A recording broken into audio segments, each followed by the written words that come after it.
الانزياح الأحمر هو من أهم الوسائل والأدوات لحساب سرعات الأجسام الفضائية، وبيعتمد على ظاهرة اسمها ظاهرة دوبلر.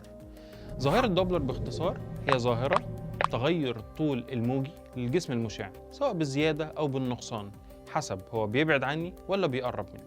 أي جسم في حالتنا هيبقى نجم بيشع أو بيعكس ضوء، وبالتالي ليه طول موجي معين.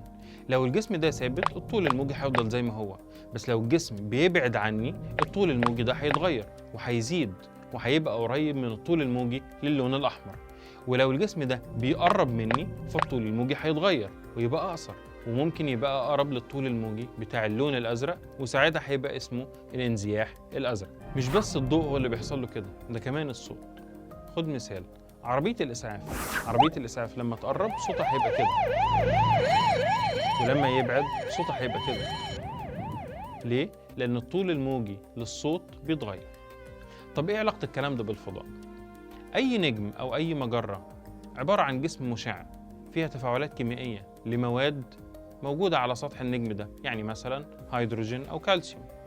أي مادة مشعة ليها بصمة طيف. الطيف عبارة عن تدرج الضوء من اللون الأحمر للضوء البنفسجي.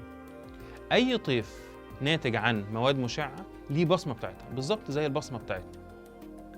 البصمة دي مكونة من خطوط امتصاص وخطوط انبعاث، بتفرق نتيجة للجزيئات وتركيبة المواد المشعة. يعني مثلا دي بصمة الطيف بتاعت ذرة الهيدروجين، بيميزها خطين من خطوط الامتصاص. يعني أنا لو صورت نجم ولقيت إن خطين الامتصاص بتوع ذرة الهيدروجين مترحلين ناحية اللون الأحمر، يبقى أنا أعرف إن حصل انزياح أحمر للطيف الصادر من النجم ده. ولو لقيت إن خطوط الامتصاص لذرة الهيدروجين راحت ناحية اللون الأزرق، فهيحصل انزياح أزرق، معناه إن النجم ده بيقرب لنا. على الرغم من إن حساب الانزياح الأحمر أو الانزياح الأزرق ممكن تبقى عملية معقدة شوية، إلا إنك ممكن تقدر باستخدام الكاميرا العادية بتاعتك إن أنت تصور طيف ذرة الهيدروجين. لو عرفت قول لنا.